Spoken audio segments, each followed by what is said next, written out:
하나님이 이런 약속을 주십니다. 이스라엘 백성들이 약속의 땅에 들어가기 직전에 28장의 내용은 복의 내용입니다. 복을 받는 비법, 그 비법을 소개해 주고 있어요. 그런데 그 복은 하나님의 말씀에 대한 순종 외에는 없었습니다. 없어요. 그런데 하나님의 말씀에 순종하는 자를 하나님이 어떻게 하신대요? 세계 모든 민족 위에 높이신대요. 내가 잘해서 높아지는 게 아닙니다. 출중한 실력을 갖췄기 때문에 높아지는 게 아니에요. 하나님이 높이신대요. 누구를요? 말씀에 순종하는 사람에게. 그런데 말씀을 사랑하고 말씀 가운데 거하는 삶이 얼만큼 귀한지 하나님이 이 약속을 하셨다는 거예요. 그래서 그 다음 또 읽어볼게요. 2절 시작. 내가 내 하나님 여호와의 말씀을 청종하면 이 모든 복이 내게 임하며 내게 이르리니 성읍에서도 복을 받고 들에서도 복을 받을 것이며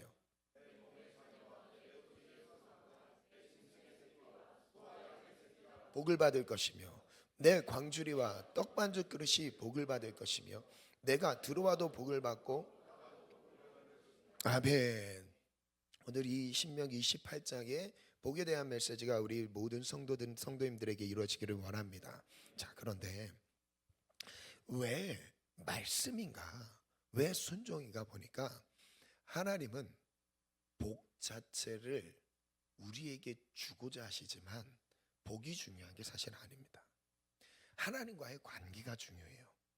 그래서 하나님과의 관계, 그 관계를 명확하게 우리 안에 점검하고 분별할 수 있는 그 한 가지가 무엇이냐면 말씀에 대한 나의 자세입니다.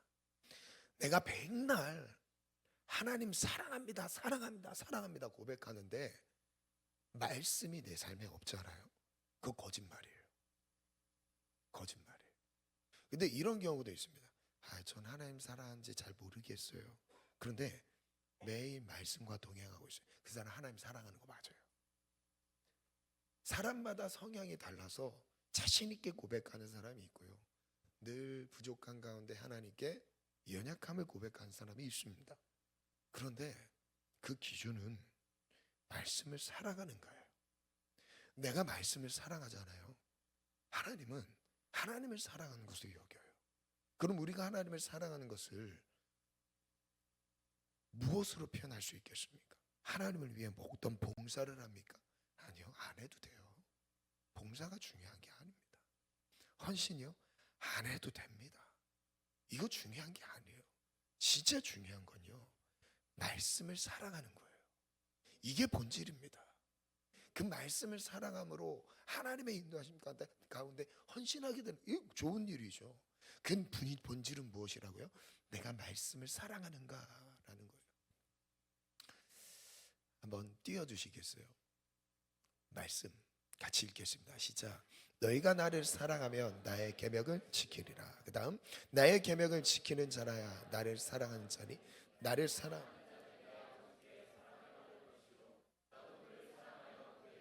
나타내리라. 내가 아버지의 계명을 지켜 그의 사랑 안에 거하는 것 같이 너희도 내 계명을 지키며 내 사랑 안에 거하리라.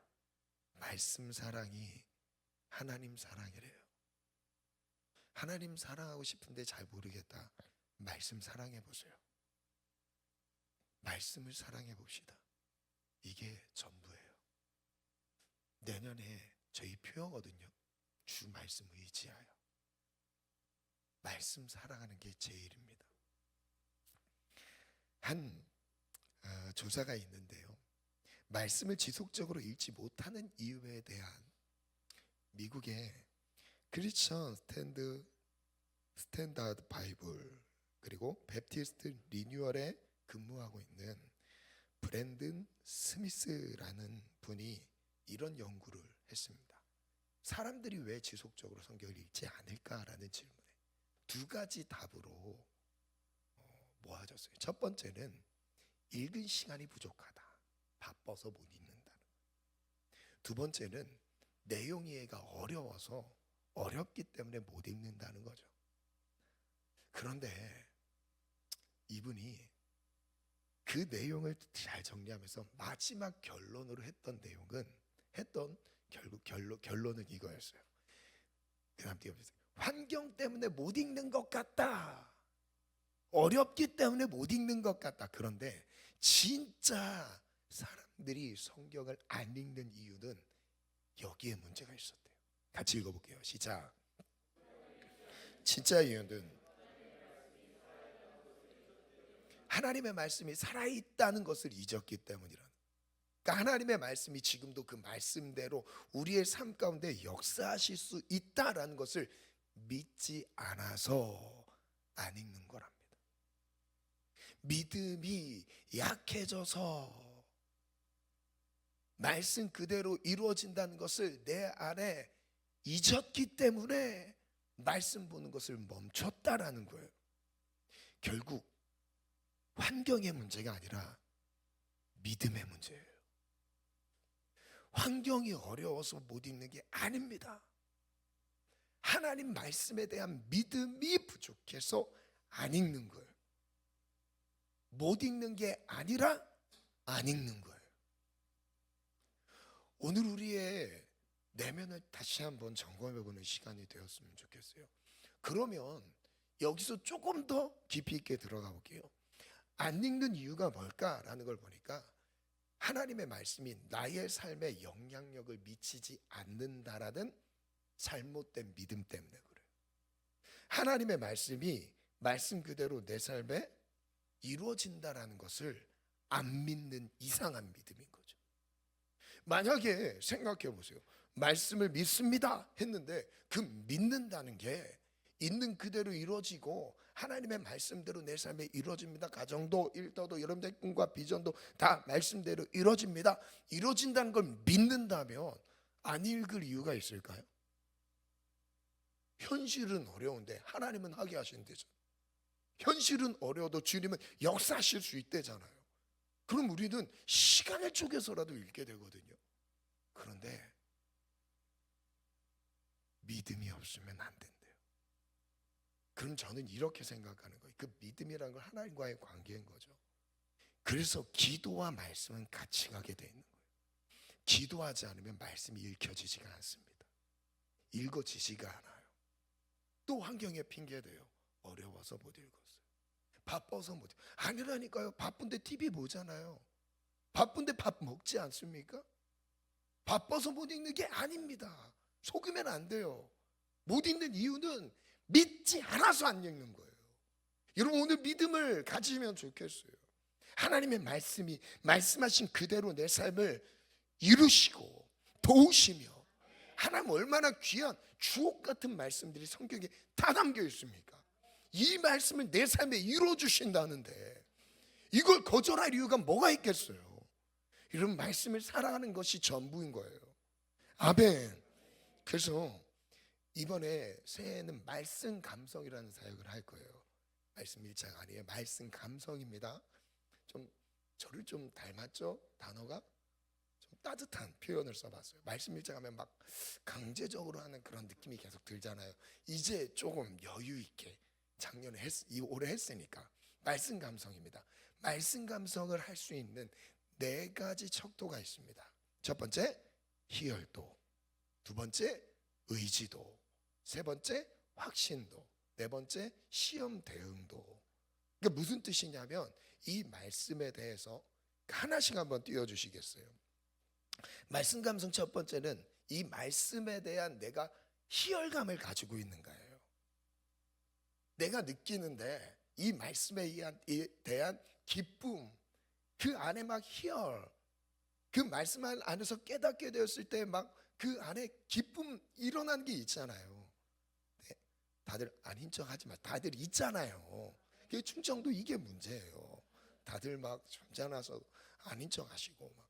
자, 볼게요. 첫 번째 시작. 하나님을 자세히 알아가고 싶은 욕구가 있는가? 그런 말씀 보게 되죠. 두 번째, 몸은 피곤할지라도 말씀을 읽으며 가슴이 뿌듯한 경험을 자주 한다. 세 번째, 기쁘다. 네 번째,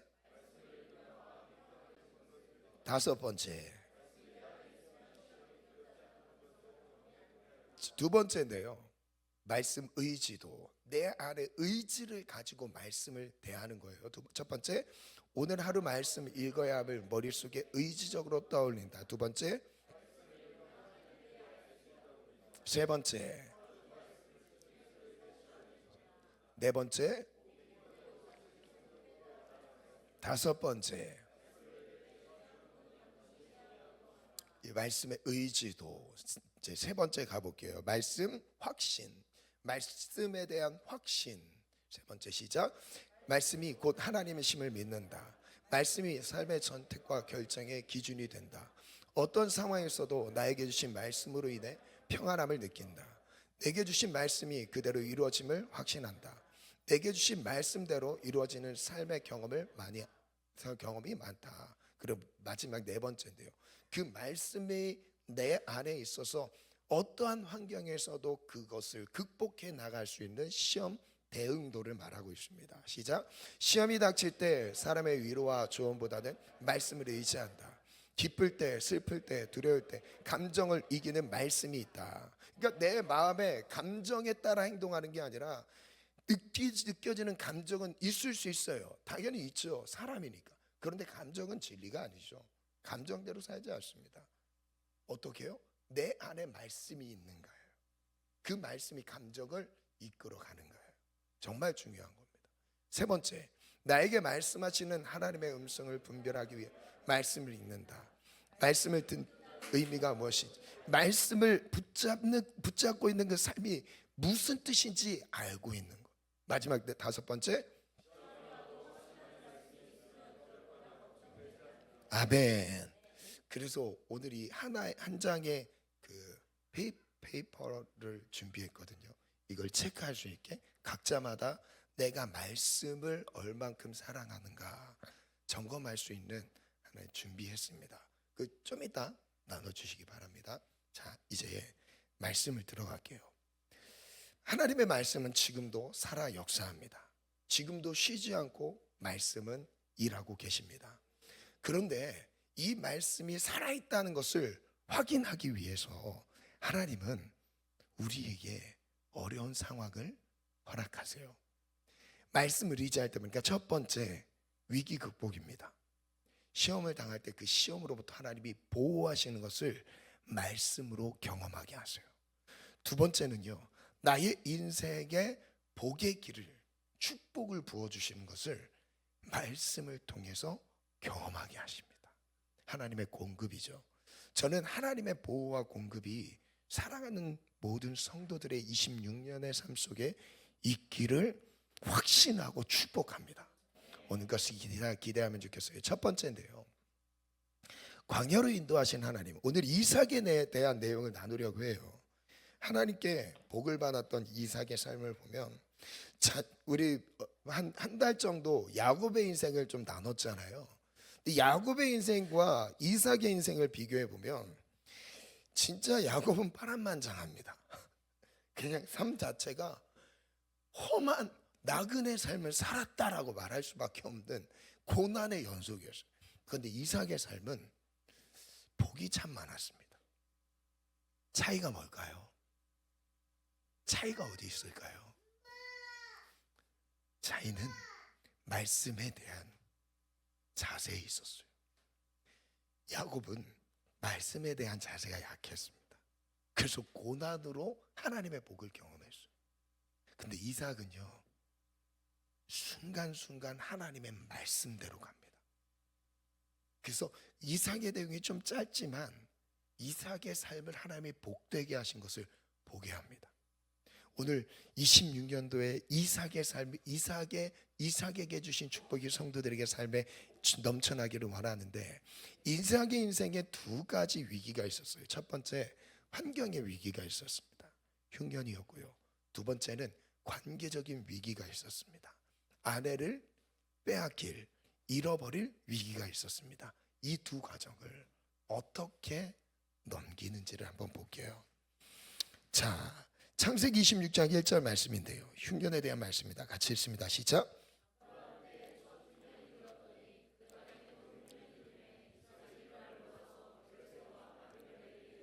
자, 이 땅에 흉년이 들어왔습니다. 가나안 땅, 이 약속의 땅에 흉년이 임했던 거예요. 이 처음 흉년은 아브라함 때 흉년이 있었다. 그리고 오랜만에 이삭의 시기에 또 흉년이 찾아옵니다. 아브라함에게 흉년이 있을 때 아브라함이 약속의 땅에 들어가자마자 흉년이 왔거든요. 무슨 뜻이냐면 하나님의 사람들에게 반드시 있어야 할 필수 코스예요. 흉년. 하나님이 왜 흉년을 허락하실까요? 하나님이 하나님 되심을 진짜 확인시키기 위한 하나님의 의도가 있어요. 흉년이 들었어요. 그리고 여기서 이삭이 어떻게 행동하죠? 그랄로 이동합니다. 블레셋 왕 아비멜렉을 만납니다. 이 당시 흉년이라는 건요, 목축업을 하고 있는 유목민들에게 이거는 가축을 먹여 살릴 수 있는 환경이 절대 아닌 거예요. 그럼 흉년이 오면 보통 한 해 흉년이 오잖아요. 그럼 그 다음에도 흉년이 옵니다. 중동 지역의 특징이에요. 좀 이따 그 부분을 좀 읽어볼게요. 흉년이 왔는데 그 다음에 풍년이 온다. 이런 분위기가 아닙니다. 풍년이 오면 연속으로 오고요. 흉년이 오면 연속으로 와요. 그 요셉의 때도 마찬가지였죠. 7년 흉년, 7년 풍년. 이 땅의 지형과 기후가 그랬다는 거죠. 자, 그래서 이동을 하는데 약속의 땅에 기근이 와서 이동합니다. 그럼 여기서 질문을 가져봤어요. 이삭은 왜 그랄로 갔을까라는 거예요. 그랄. 블레셋이라는 그 지역에 그랄로 갔습니다. 갔던 이유, 그 사진을 한번 띄워주세요. 여기 왼편에 있는 지도는 이스라엘 영토입니다. 이스라엘 영토를 구분해봤어요. 어떻게 구분했냐면 그 지형의 특징에 따라서 구분했습니다. 해안 평야 지역이 있고 중앙 산악 지역이 있고 요단 계곡 지역이 있고 요단 동편 지역이 있고 그리고 마지막 5번째 여기가 네겝 지역이 있습니다. 네겝 지역이라는 건 네게부라고 하는데 네게부 광야를 말해요. 여기 브엘세바 중심으로. 브엘세바는 많이 들어보셨을 거예요. 브엘세바는 야곱과 이삭과 야곱이 핵심적으로 머물렀던 지역이 바로 브엘세바예요. 그럼 그 가문이 이 브엘세바를 중심으로 움직였던 거는 거의 광야 지역에 몰려 살았던 것을 의미하는 거예요. 그럼 강우량을 볼게요. 이 네게부 지역의 강우량이 어떻죠? 100 이하예요. 1년 강우량입니다. 100mm 이하예요. 여기는 비가 거의 안 오는 지역이에요. 즉 사람이 살기 어려운 지역이에요. 살 수 없는 지역이에요. 여기가 경쟁력이 높을까요? 이쪽이 경쟁력이 높을까요? 다시 말로 여기 부동산 땅값이 비쌀까요? 여기가 비쌀까요? 여기는 저도 한 가지 갑니다. 여기는 그냥 가서 그냥 빈곳 살면 돼요. 아무것도 없거든요. 사람들이 노릴 만한 게 없어요. 그 부엘세바라는 이 지역에 서편으로 한 50km 정도 떨어진 곳에 바로 그랄이 있어요. 그랄로 갔던 이유가 어디냐면 이제 어디로 가려고 하냐면 애굽으로 가서 흉년을 피하기 위해 보통 유목민들이 가는 길이 있습니다. 이 길로 애굽을 가려고 했던 거였어요. 그래서 한 50km 정도 딱 이동했는데 여기에서 하나님의 음성이 들렸던 거예요. 이삭아, 떠나지 마라. 이삭아, 떠나지 마라. 이삭아, 여기에 머물러라. 상황은 언제예요? 흉년이라고요. 그럼 첫 해에 흉년이 들었으면 그 다음에도 당연히 흉년이 있다고요. 그래서 살기 위해 떠나야 된다고요. 그런데 가지 말래요. 지금 이 상황이에요. 그래서 네게부 광야 그란에 대해서 정리해 봤습니다.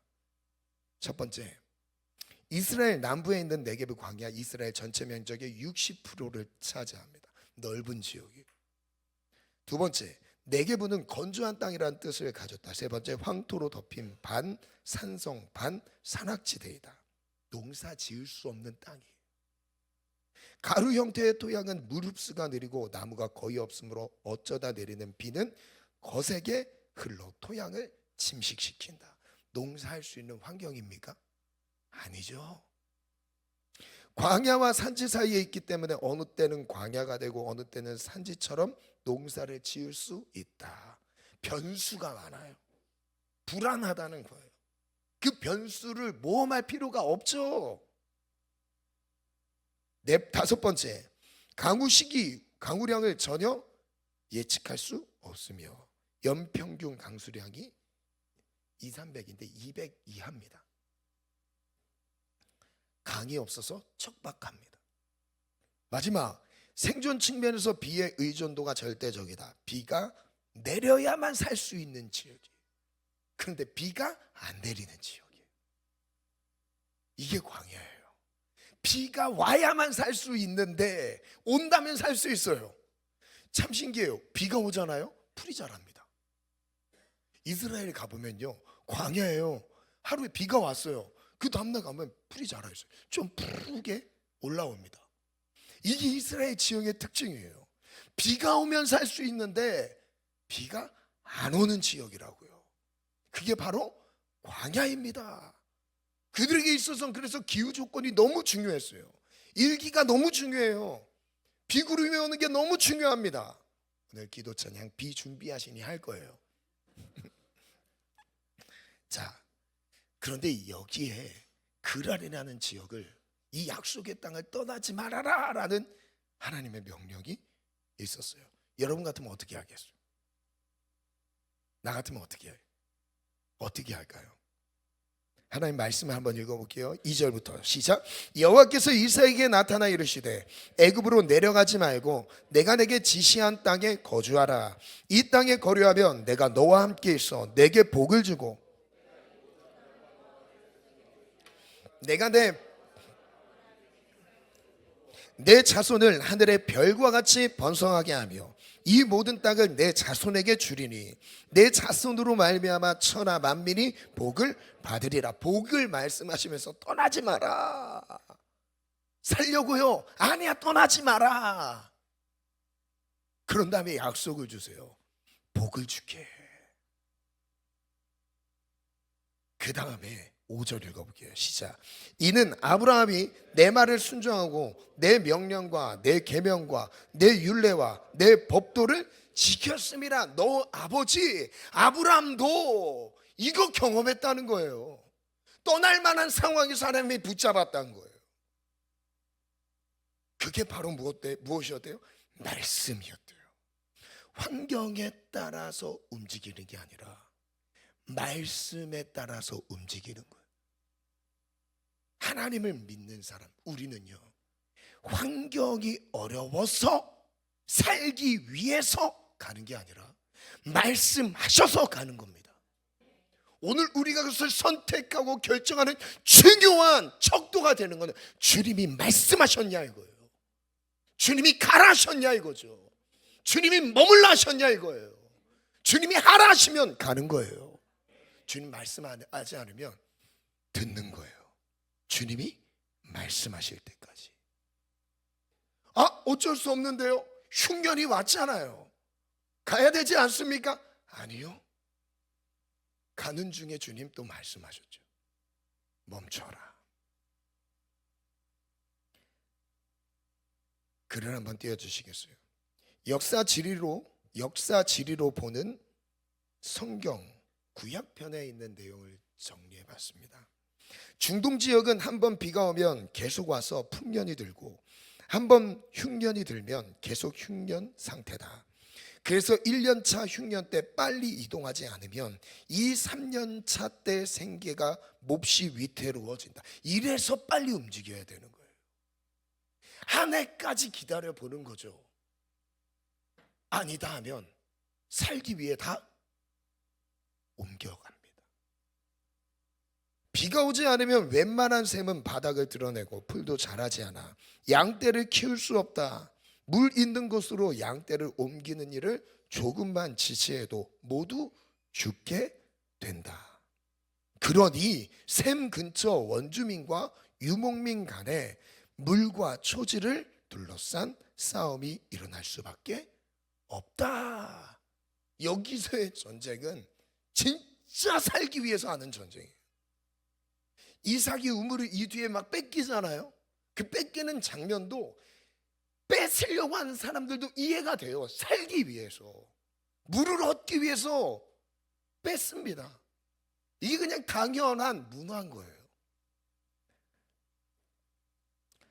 질문을 가져봤어요. 왜 하나님은 그랄에 머물라고 하셨을까요? 하나님의 입장입니다. 왜 그랄에 머물라고 하셨을까? 왜 광야, 살기 어려운 땅에 머물라고 하셨을까? 말씀 안에서 제목, 하나님은 우리를 흉년 속으로 이끌어 가십니다. 흉년 속에서만 배울 수 있는 것이 있기 때문입니다. 흉년 속에는 아무것도 없습니다. 있던 것도 사라지는 것이 흉년입니다. 그곳은 죽음만 있습니다. 흉년 속에서 무엇을 기대하겠습니까? 흉년 속에서 의지할 만한 것이 무엇이 있겠습니까? 그런데 흉년에 남으래요. 하나님은 흉년 속에서 우리의 믿음의 순도를 높이십니다. 믿음만 남게 하십니다. 오직 하나님 한 분만 남게 하십니다. 우리는 흉년 속에서 하나님 한 분만 의지하여 사는 법을 배우게 됩니다. 하나님의 말씀만 남게 하십니다. 하나님이 이삭을 흉년 속에 머물게 하셨던 것은 말씀 안에 거하는 법을 가르쳐 주신 것입니다. 네게부 광야의 그랄은 하나님의 도움이 없이는 절대 살 수 없는 것입니다. 그래서 하나님은 믿음의 사람들을 광야로 부르셔서 믿음으로 사는 법을 훈련시키십니다. 이 광야를 하나님이 허락하시고 이 광야를 떠나지 말고 광야에 머물러라 라고 말씀하신 것은 하나님께서 하나님의 도움으로 그를 하나님이 어떻게 복을 주시는지를 경험하게 하시려고. 날씨가 좋아서 농사가 잘 된 데가 아니라 이전에는 날씨가 좋아야 농사가 잘 되지라고 말했다면 이 광야를 지나온 이삭은 이 고백을 할 수 있을 거예요. 하나님이 도우셔서 농사를 지었습니다. 흉년이 아니면 이 고백을 할 수가 없어요. 내가 열심히 부지런히 농사를 지었더니 열매가 맺혔습니다 라고 했을 텐데 이 과정을 통해서 하나님이 도우셨더니 열매를 맺었습니다. 내용이 완전 달라졌어요. 우리가 어쩌면 이 광야를 지나오지 않은 사람들이 이 고백했어요. 내가 열심히 살았더니 이런 결과를 얻었습니다. 그런데 광야를 통해서 내 노력으로 할 수 없는 한계를 만난 거예요. 최선의 노력으로도 답을 붙여줄 수 없는 최악의 상황인 거죠. 근데 거기에서 주님 뭐라 하세요? 내가 너를 돕겠다라는 거예요. 내가 너를 붙든다라는 거예요. 내가 너에게 공급한다는 거예요. 여러분, 이것이 광야의 은혜인 거예요. 광야의 유익인 거죠. 두 번째입니다. 말씀 안에서 100배의 결실. 이때 이삭은 순종합니다. 6절 7절입니다. 같이 읽습니다. 시작.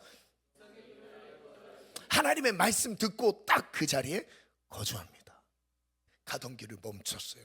애굽으로 가던 길을 멈췄어요. 그랄 지역에 멈췄습니다. 그런데 그랄은 블레셋의 땅이에요. 블레셋 왕 아비멜렉이 있어요. 거기에 멈춰 있어요. 근데 위기가 또 다른 위기가 옵니다. 7절 시작. 그곳 사람들이 그의 아내에 대하여 물으매 그가 말하기를 그는 내 누이라 하였으니 리브가는 보기에 아립다움으로 그곳 백성이 리브가로 말 와, 흉년에 대해서도 이해할 수 없는 건데, 나무라는 것도 이해할 수 없는 건데, 또 다른 이해할 수 없는 상황인 거죠. 위태로워요. 위험한 상황입니다. 아내를 빼앗길 만한 위험한 상황이에요. 여러분, 이삭이 이 자리에 머물렀다는 건요, 목숨을 건 믿음의 결단입니다.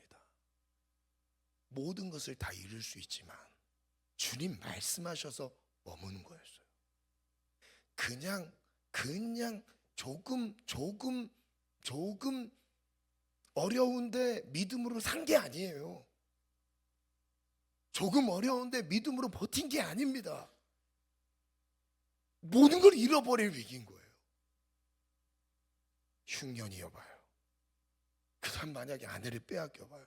그럼 뭐가 낫겠습니까? 왜 누이라고 했을까요? 아내 자기 목숨이 위태로운 거를 감지한 거예요. 아내가 많이 이뻤나 봐요. 많이 이뻤나 봐요. 그래서 전 이런 글을 정리해 봤습니다. 하나님은 광야에 머물러야 한다고 말씀하십니다. 광야는 힘들고 어려운 것입니다. 사납고 위험한 것이에요. 힘들고 어려워요. 그것은 너무 어려워요. 그리고 사나워요. 고통이 따라요. 그런데 그곳에서 보호하시며 도우신 하나님을 경험할 수 있습니다. 이겁니다. 광야기 때문에 고생한다는 게 아닙니다. 광야기 때문에 보호한다라는 거예요. 우리가 광야를 하나님이 인도하신다면 그것도 유익이 되는 이유가 고생하기 때문에, 고생하도록 주님이 방치하는 것이 아니라 그곳에서 보호한다는 거예요. 그곳에서 내가 너를 도울 거고 그곳에서 너를 공급할 거야. 내가 너에게 어떻게 도우는지를 보여주고 싶은 하나님 아버지의 마음인 거예요. 여러분, 하나님의 마음이 바로 이렇다는 걸 믿으십니까? 그곳에서 보호하시며 도우시는 하나님을 경험할 수 있습니다. 하나님은 우리를 그렇게 인도하십니다. 하나님이 우리를 푸른 초장으로 가서 먹이게 하실 때는요, 그것도 감사한 일이죠. 그런데 늘 그렇지 않아요. 때때로 광야를 걸어가게 하세요. 골짜기를 지나가게 하신다고요. 그때는 명심하십시오. 하나님의 도움이 명확하고 분명하게 내 삶을 향하고 있다는 것을. 그래서 연약한 이삭의 상황을 한번 볼게요. 이삭이 거기 오래 거주하였더니 이삭이 그 아내 리브가를 꾀하는 것을 블레셋 왕 아비멜렉이 창으로 내다본지라. 이에 아비멜렉이 이삭을 불러 이르되 그가 분명히 내 아내이거늘 어찌 내 누이라 하였느냐. 이삭이 대답하죠. 내 생각에 그로 말미암아 이 고백이요, 내가 죽게 될까 두려워하였습니다. 여기서 이삭의 상황은 항상 두려움에 노출되어 있었던 형편이라는 걸 느낄 수 있어요. 그 다음 10절, 아비멜렉이 이르되 내가 어찌 우리에게 이렇게 행하느냐. 백성 중 하나가 내 아내와 동침할 뻔하였도다. 빼앗길 뻔했다는 거죠. 내가 죄를 우리에게 입혔으리라. 아비멜렉이 이에 모든 백성에게 명하여 이르되 이 사람이나 그 아내를 범하는 자는 죽이리라 하였더라. 이렇게 상황이 호전이 되었어요. 그러니까 여기에서 무엇을 느낄 수 있냐면 이삭은 연약한 자라는 걸 느낄 수 있습니다. 자, 이삭이 한 거는 아무것도 없어요. 그냥 말씀하셔서 남은 것밖에 없어요. 말씀하셔서 그 말씀에 순종한 것밖에 없어요. 그것밖에 없어요. 이삭은 오히려 연약함만 드러났어요. 우리의 모습 같지 않습니까? 우리 할 수 있는 거 아무것도 없잖아요. 할 수 있는 거 단 하나잖아요. 하나님 말씀하시면 그것에 순종하는 거. 이게 말씀에 의지하는 삶인 거예요. 자, 그런데 질문, 말씀대로 순종한 이삭에게 어떤 결과가 주어지죠? 12절 13절 같이 읽습니다. 시작.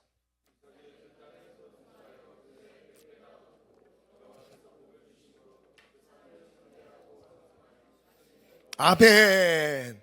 여러분, 이삭의 삶을 하나님이 한 해에 100배의 농사의 결실을 얻게 하셨대요. 모두가 다 예측했어요. 뭐라고요? 흉년이라고, 더 있을 거라고, 여기서 피해야 된다고. 그런데 여기에서 100배의 결실을 보게 하셨대요. 이게 하나님의 방법이라고요. 믿음으로 인내하는 자가 열매를 누립니다. 상황에 따라 움직이는 게 아니라 우리는 말씀에 따라, 말씀에 의지하여 살아가는 삶인 거예요. 이게 바로 믿음인 거죠. 그런데 마태복음 13장에 이런 표현이 나와요. 시작. 말씀을 듣고 깨닫는 자, 말씀이 심겨진 옥토밭을 말하고 있어요. 결실하는 자예요. 어떻게 결실한대요? 결실하여 어떤 것은 시작 100배, 어떤 것은 60배, 어떤 것은 30배가 되느니라. 100배의 결실, 말씀에 순종했던 이삭의 농사가 100배의 결실하였듯이 예수님의 이 가르침 안에 말씀이 우리 가운데 심겨지면 그 말씀을 받았을 때 내 삶이 어떻게 된대요? 100배로 열매 맺는데요. 결론은 무엇이냐면 말씀에 반응하는 삶이 돼야 돼요. 말씀에 순종하는 삶이어야 돼요. 말씀을 의지하는 삶인 거예요. 그래서 예레미야 17장 7절 8절입니다. 시작. 여호와를 의지하며 여호와를 의뢰하는 그 사람은 복을 받을 것이라. 누가 복을 받는다고요? 여호와를 신뢰하고 의뢰하고 여호와를 의지하는 사람에게 복이 있을 거래요. 복을 받을 거래요. 어떤 환경을 말씀하시죠. 시작. 그는 물가에 심어진 나무가 그 뿌리를 강변에 뻗치고 더위가 올지라도 두려워하지 아니하며 그 잎이 청정하며 가무는 애도 걱정이 없고 결실이 그치지 아니한 같으리라. 더위가 올지라도 결실이 멈추지 않는 나무, 우리 살아가는 성도들의 삶이 되기를 원합니다. 여러분, 말씀을 의지해서 말씀을 따라 말씀의 인도하심에 따라서 주님이 말씀하시면 가고 주님이 말씀하시면 멈추고 주님의 말씀에 순종하는 삶. 여러분, 말씀에 가까이 하지 않는데 어떻게 이게 될 수 있겠어요? 말씀에 가까이 하는 게 답인 거예요. 그게 복입니다. 여러분, 말씀을 사랑합시다. 말씀 가운데 행합시다. 반주 준비해 주시겠어요? 그래서 이런 문장이죠. 시작. 환경에 따라 결실하는 것이 아니라 말씀 안에 거할 때 결실. 여러분, 아주 중요한 문장이에요. 환경에 따라 결실한다는 것은 세상의 논리입니다. 아니에요. 결실은 말씀에 달려있어요. 말씀을 사랑하는 거에 달려있어요. 비준비하시니 반주해 주시겠어요? 마지막 우리 본문을 다시 한번 읽고 말씀 마치려고 합니다. 같이 읽겠습니다. 내가 내 하나님 여호와의 말씀을 듣고 내가 오늘 내게 명령하는 그의 모든 명령을 지켜 행하며 내 하나님 여호와께서 너를 세계 모든 민족 뛰어나게 하실 것이라. 내가 내 하나님 여호와의 말씀을 청종하면 이 모든 복이 들에서도 복을 받을 것이며 내 몸의 자녀와 내 토지의 소산과 내 짐승의 새끼와 소와 양의 새끼가 복을 받을 것이며 내 광주리와 떡 반죽 그릇이 복을 받을 것이며 내가 들어와도 복을 받고 나가도 복을 받을 것이니라. 오늘 우리의 생사화복을 결정하는 가장 핵심 중심의 키워드는 말씀 순종에 달려 있습니다. 말씀을 의지하는 삶에 달려 있다는 거예요. 여러분, 열심히 살아서 길이 열리는 게 절대 아니에요. 지금 너무 경제적으로 불안 가운데 놓여 있지 않습니까? 지금 이 시대적 어려움 우리가 온몸으로 느끼고 있지 않습니까? 이것을 돌파할 수 있는 방법이 뭐가 있겠습니까? 말씀 의지하는 것밖에 없어요. 시대를 잘 만나서 받는 게 아닙니다. 환경이 좋았기 때문에 열매를 맺는 게 아니에요. 맺힌 열매도 다 빼앗깁니다. 여러분, 열매의 있고 없음을 결정하는 것은 하나님의 말씀을 의지하는 삶인가 말씀을 따라가는 삶인가를 분별하셔야 돼요. 내 안에 말씀이 살아있기를 원합니다. 여러분, 이삭이 그 결정하기까지 얼마나 많은 마음의 부담이 있었을까요? 하나님의 말씀은 들려왔죠. 상황을 보면 떠날 수밖에 없는 상황이죠. 얼마나 큰 부담이었겠어요. 이 부담이 나 혼자만의 손해로 끝나는 상황이었다면 할 수 있었겠어요?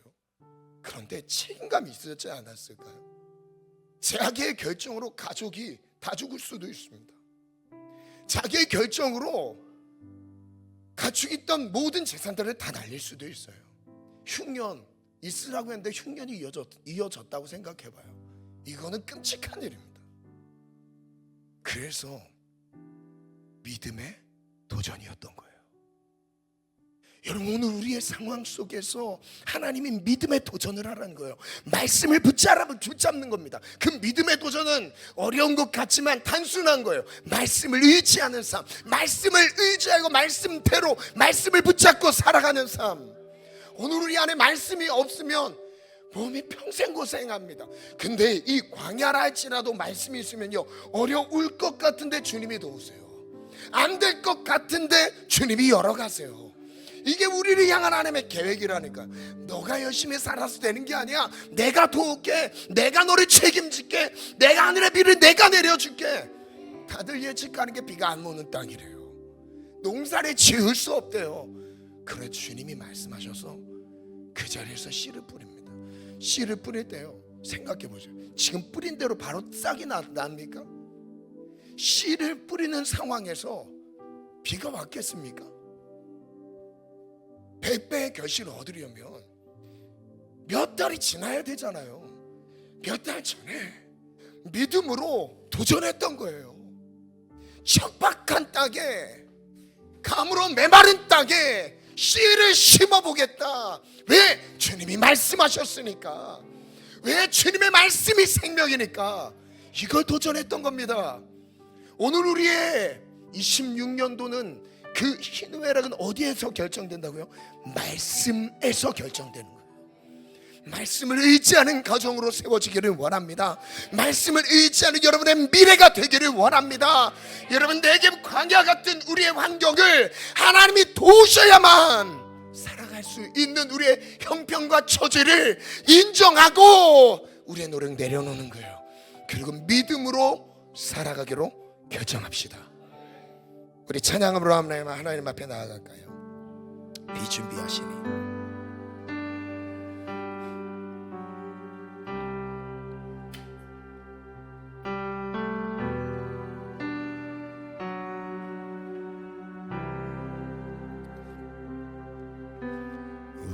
우리 주를 위대하며 능력이 받으시도다. 그의 지혜 부구하며 인자든 여고 사간차를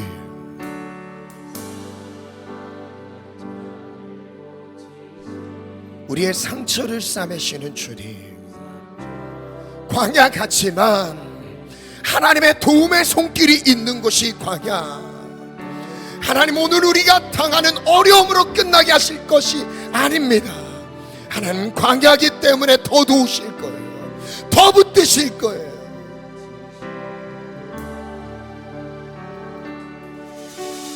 그가 그룹으로 하늘을 덮으시며 땅을 위하여 비준비. 그가 구름으로, 그가 구름으로 하늘을, 우리의 피를 주관하시는 주님, 복을 결정하시는 주님. 예루살렘아 여호와를 찬송할지어다. 내 하나님,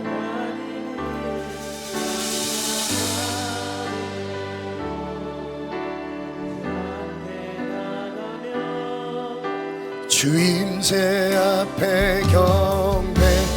우리 다시 한번 하나님의 능력을 찬양합시다. 그분의 자비하심을 높여드립시다. 우리 주를 이삭과 같이 나는 연약합니다. 믿음으로 나아갔지만 두려워 떠는 모습이 바로 나입니다. 주님 말씀하셔서 버티긴 하지만 여전히 두려운 것이 바로 저의 모습입니다. 그런 우리에게 주님이 말씀하십니다. 상한 자를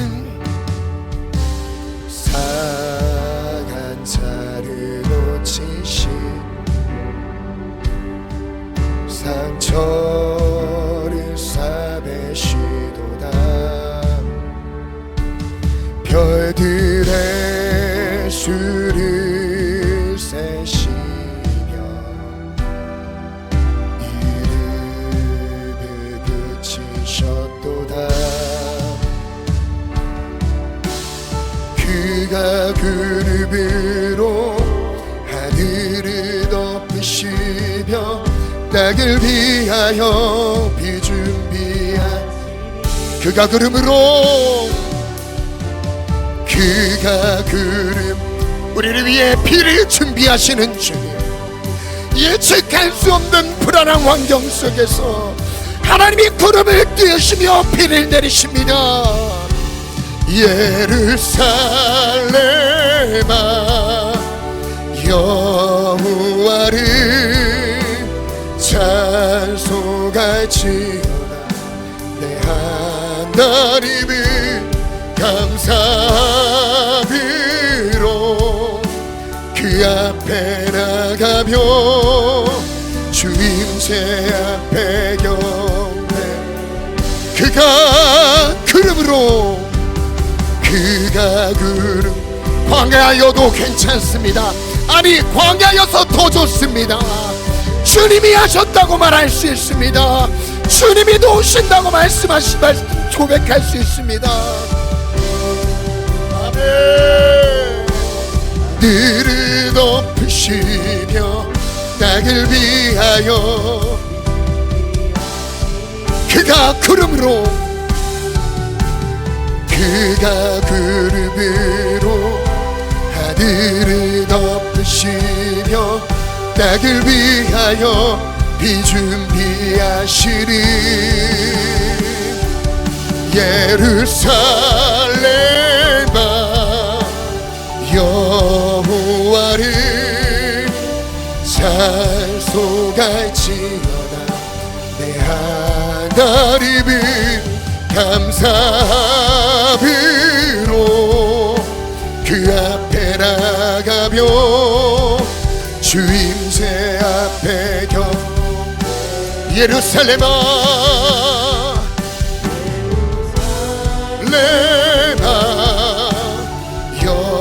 여호와를 찬송할지어다. 내 하나님을 감사비로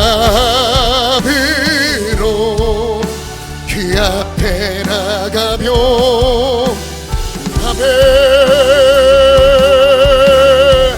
예루살렘아 하나님 말씀으로 인도하소서. 말씀으로 공급하소서. 하나님의 말씀만을 의지합니다.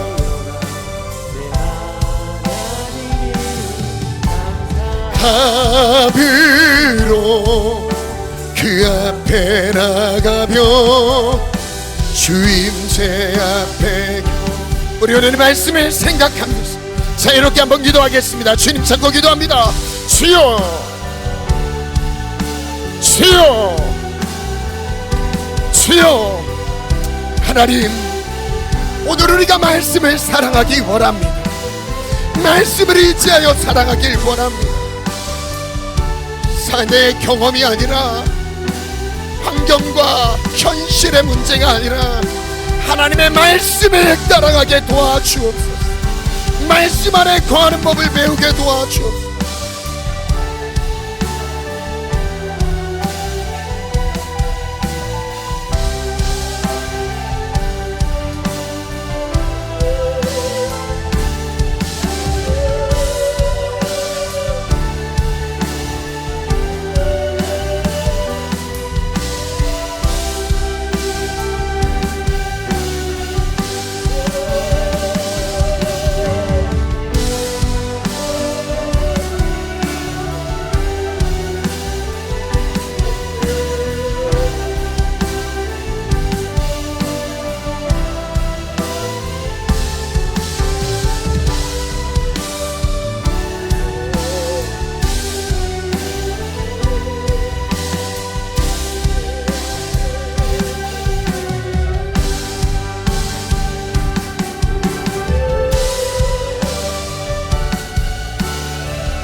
우리 이 시간 다시 한번 기도하겠습니다. 말씀의 핵심 정리 세 가지로 정리해봤습니다. 함께 읽어볼까요? 시작. 하나님은 광야와 흉년 속으로 인도하신다. 힘이 없고 연약한 중에도 보호하여 주신다. 결국 하나님의 말씀을 의지하는 자에게 100배의 결실을 맺게 하신다. 100배. 그냥 말이 100배죠. 100배 너무 작은 수치로 느껴질 겁니다. 100배가 아니라 1000배 만배로 하나님이 여러분의 삶을 도우시고 부어주셨다는 것을 고백하게 하실 겁니다. 이런 것을 기대하십시오. 그것을 기대하십시오. 우리 기도 제목 띄워주시고요, 같이 한번 고백할까요? 시작. 하나님의 말씀을 따라 살기 원합니다. 언제나 어디에서나 하나님의 말씀을 의지하여 살아가기를 원합니다. 말씀으로 나를 인도하소서. 하나님, 당신은 광야에서도 나를 인도하시며 공급하십니다. 흉년 중에도 나를 도우시니 감사합니다. 오직 주의 말씀만 의지합니다. 주께서 말씀하신 곳에서 인내하게 하소서. 말씀, 주의 말씀을 따라. 오늘 흉년 때문에 가는 게 아니라 주님 말씀 때문에 머무는 삶.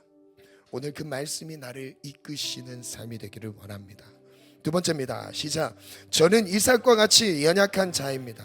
두려움에 떨고 있습니다. 힘도 없고 실력도 부족하며 용기도 없습니다.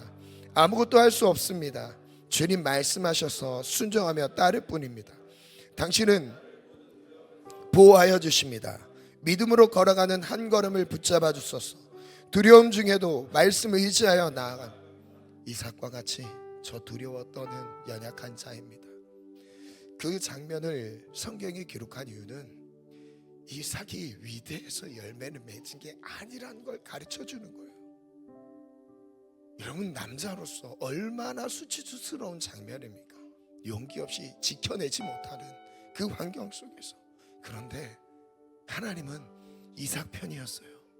믿음으로 그 자리를 견디고 있었던 이삭 편이었습니다.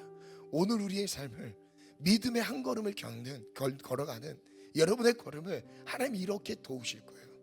내가 연약해서 열매를 볼 수 없었던 것 같지만 주님이 오히려 하나님의 강하심을 나타내는 도구로 쓰실 겁니다.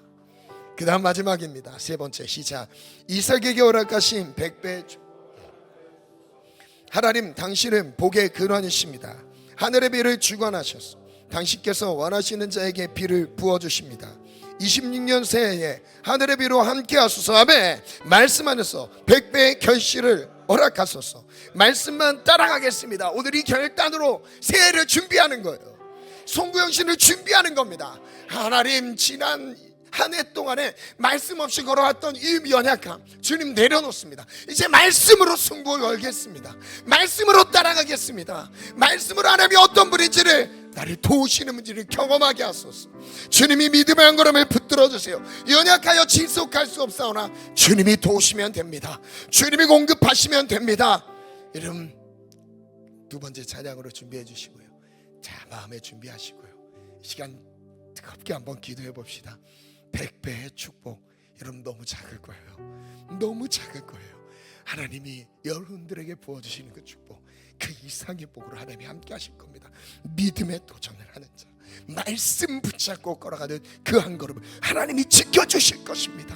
하나님, 내 믿음의 도전을 붙잡아 주시고 2026년 한 해가 하나님의 말씀으로 영통케 하시며 하나님 말씀으로 보호받게 하시고 하나님의 인도하심에 따라가는 한 해가 되기를 원합니다. 기도받고 싶으신 분들은 앞에 나와서 기도 받으시면 좋겠어요. 우리 다 같이 말씀 기도 제목 하나님께 올려드리면서 주님 찾고 간절히 기도합니다. 주여, 주여, 주여.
이삭과 같이 나는 아무것도 할 수 없습니다. 그냥 말씀하셔서 그냥 순종하는 마음으로 그냥 주의 말씀을 따랐을 뿐입니다. 내 힘으로 아무것도 할 수 없음을 고백합니다. 우리 안에 사랑하는 모든 성도들 안에 말씀이 살아나게 해주세요. 말씀을 따라 행하는 삶이 되게 해주세요. 말씀으로 가르쳐주세요. 말씀으로 행하게 하소서. 말씀이 충만하게 하소서. 26년 한 해가 말씀으로 충만한 주와 동행하는 복된 한 해가 될지어다. 예수님 이름으로 기도합니다. 아멘.